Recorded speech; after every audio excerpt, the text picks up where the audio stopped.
And there we are, Dr. Corsi. Welcome back for another episode.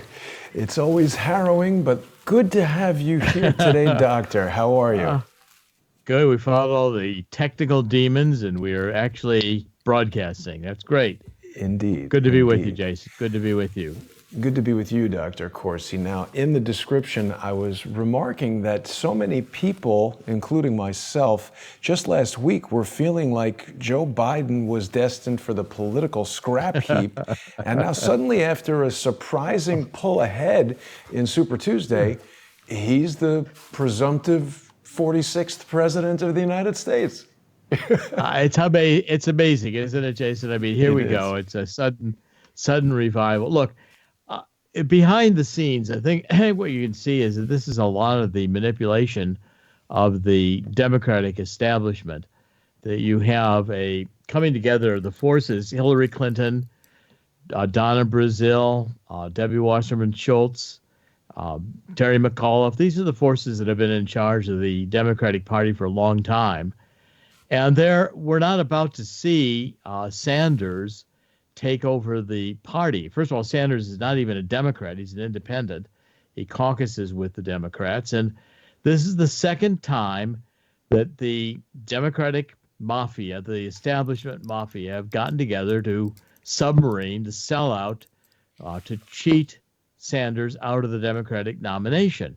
And they did so by getting Buttigieg and Klobuchar, two candidates, just the day before the Super Tuesday, to drop out when they had good chances of gaining delegates the next day, and to say that they were throwing their support to Biden. Now, that kind of a move is, I think, too well orchestrated. It's obvious. And indicates, again, the Democratic Party is still in control of the Clintons. Excuse me. And it also indicates, Doctor, that they're about to basically screw Bernie Sanders and his supporters yet again.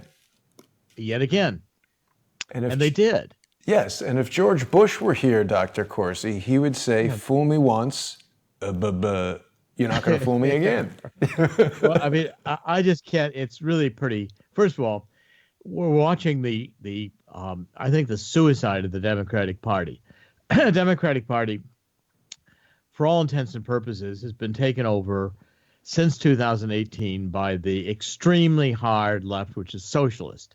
Yeah. AOC was the pushing factor. Nancy Pelosi did not originally want to do the impeachment trial in the Senate unless it was bipartisan, and it wasn't. I mean, so much has happened, Jason. Do you remember the impeachment hearing in the Senate? Yeah. It seems like it was like years ago. It was so distant in terms of all the politics. Well, AOC is the one who pushed the extreme left, and the activists in the party are the ones who typically support Sanders. The Democrats, they are openly socialist. And when you deal with the older factions of the Democratic Party, which are the remainders of those who supported Jack Kennedy and Hubert Humphrey, these are the moderate Democrats that they would call moderate, although increasingly the Democratic Party has gone left, farther and farther left all the time. At any rate, the Hillary Clintons and even the Obamas, which now look a little bit more centrist compared to AOC and Sanders.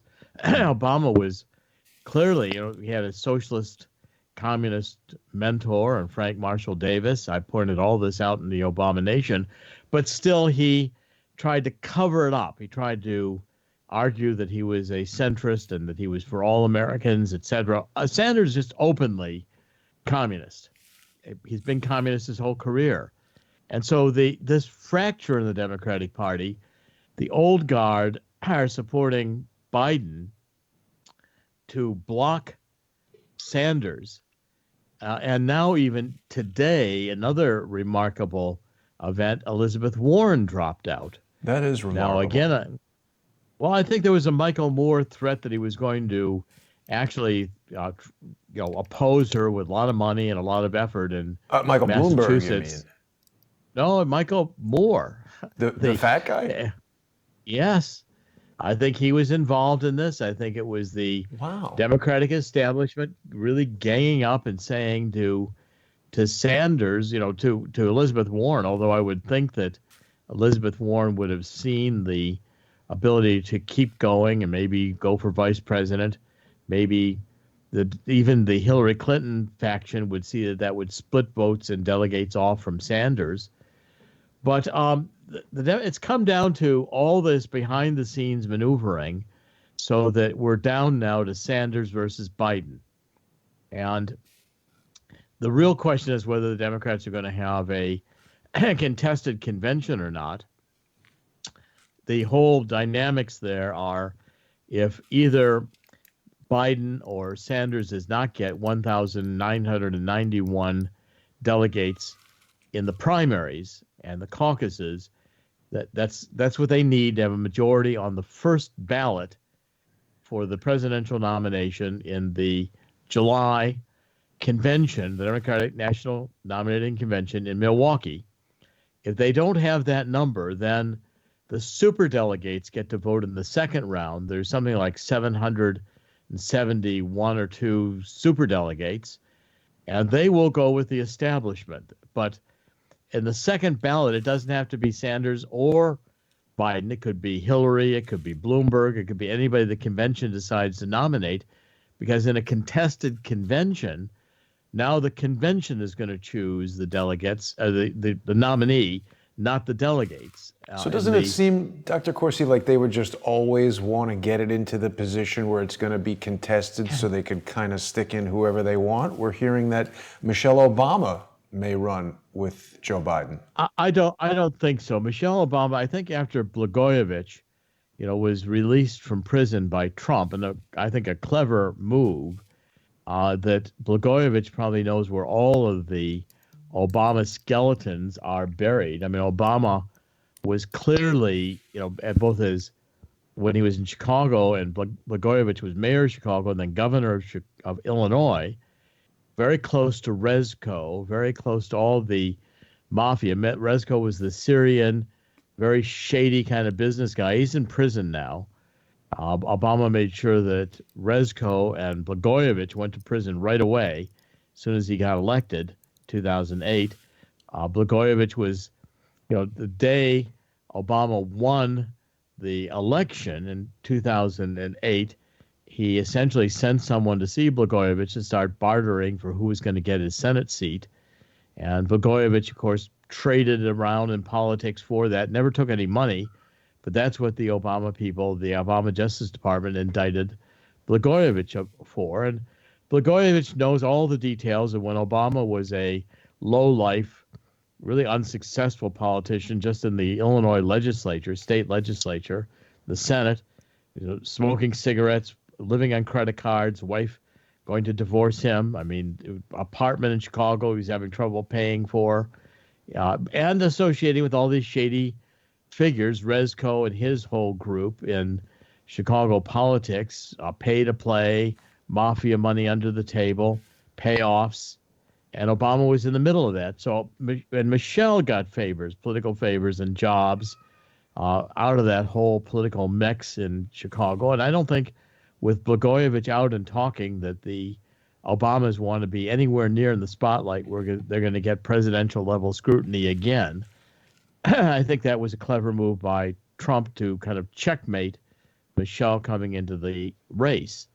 Blagojevich has been doing a number of really interesting interviews, Dr. Corsi. I saw the other day, he said he's done nothing wrong, that this was what he referred to as political horse trading, and that if this standard of legal scrutiny were applied to basically any politician, they would all be going to jail. I also want to thank John Doe for utilizing Super Chat on Crowdsource The Truth too. And of course, Dr. Corsi, we need to let our viewers know that the simulcast is playing right now on the Jerome Corsi YouTube channel. People can also access Super Chat for the benefit of Dr. Corsi by going over to YouTube and making sure you're subscribed to the Jerome Corsi YouTube channel every week prior to Dr. Corsi's Prescription for America, the sponsor-exclusive show on patreon.com/Jerome Corsi and patreon.com/Crowdsource the Truth.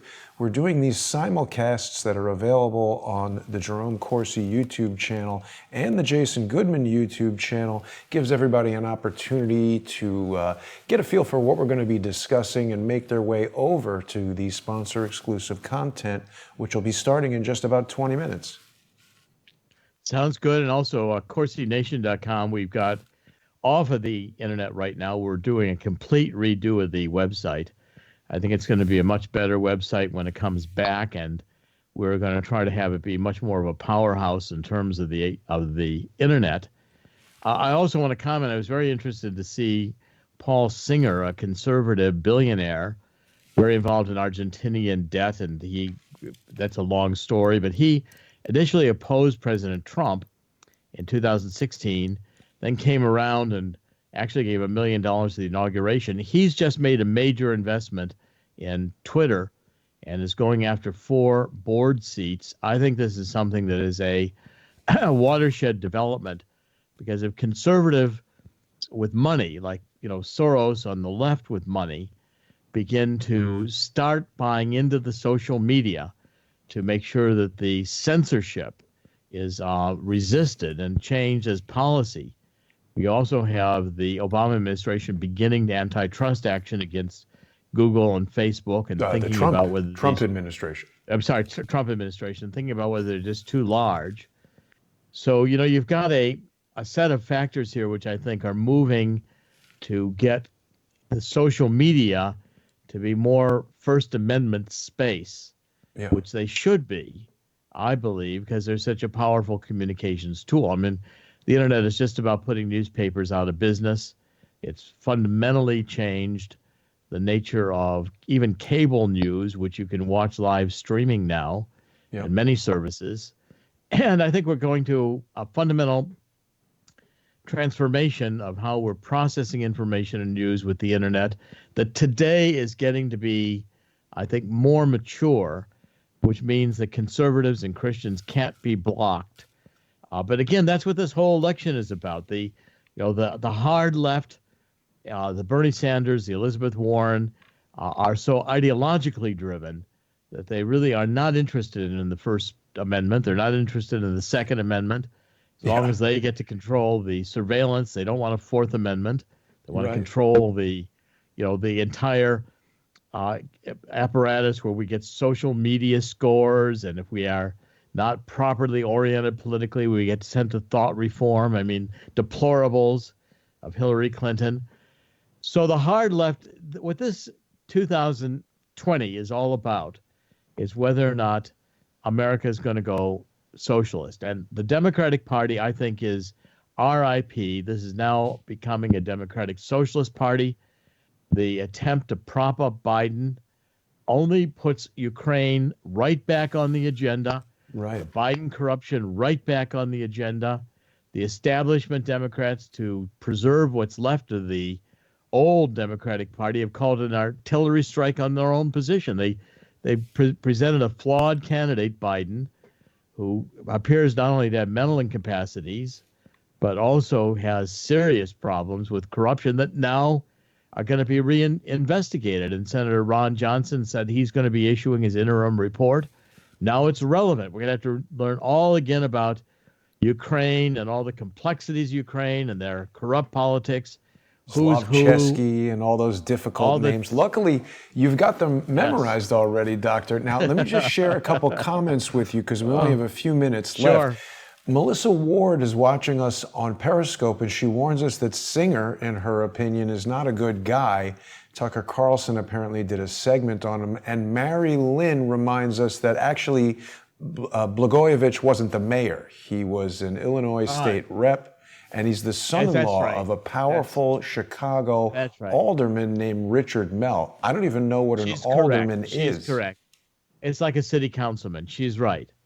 He wasn't the mayor, but he was very influential in Chicago politics, and he became governor of Illinois. He was governor of Illinois in 2008 when Obama won the presidential election. That's how he got involved in the criminal activity for which he went to prison, allegedly is selling the seat of Barack Obama to the highest bidder.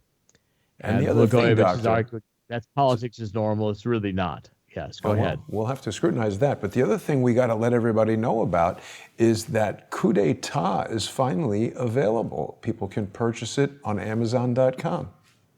That's right. And again, I've not been, the banning on TV. They were happy to have me on TV when they thought I was going to prison with Mueller. But again, I'm being blackballed, and so there's no Fox, there's no coverage of the book. Terrible. When Corsi Nation gets up and running, we're going to do we're going to have an ability to gain mailing lists. We're going to be, I've just decided that I need to be able to utilize the internet to get the message across, because the old media, television, Fox News, newspapers, they're all shutting out conservatives and Christians. Yeah. And Fox News increasingly is moved. Now, I want to comment on Paul Singer. Paul Singer is not perfect in terms of a true conservative Christian view, but he comes around. I mean, he works with the Washington Examiner. He's certainly going to be a lot better than Jack Dorsey, and he is a conservative on many, many issues. And this is the beginning of some of the people on the right with money. What he did, he was the first one to fund Fusion GPS in 2016 to do the anti-Trump research. He funded it because he supported Rubio, and he wanted to get Trump out of the election. When Cruz dropped out in 2016, and that locked in Donald Trump for the nomination, Singer quit funding Fusion GPS. They had not yet hired Christopher Steele. They hired Christopher Steele, MI6 former Russian agent in Great Britain, and they sold the project to Hillary Clinton. So Paul Singer did use Fusion GPS. He stopped it when Trump was going to get the nomination. He put $1 million into Trump's inauguration, and I think he has conservative credentials which are not pure or perfect or going to be acceptable to everyone, but I'd much rather have Paul Singer running Twitter. At least I believe it's going to be a lot better than it will be under Jack Dorsey. Or Al-Walid bin Talal, for that matter. Well, Dr. Corsi, we're just about out of time here for our preview show, but we're going to be starting the in-depth discussion on patreon.com/Jerome Corsi, patreon.com/Crowdsource the Truth. And of course, you and I are both on Subscribestar as well. So if people prefer that platform, they can go to subscribestar.com/Jerome_Corsi or subscribestar.com/Crowdsource the Truth. We're going to be starting there in just about 10 minutes, Doctor. So I'll see you there, and hopefully everyone will join us. Great. Thanks, Jason. See you there. Thanks for watching, everybody.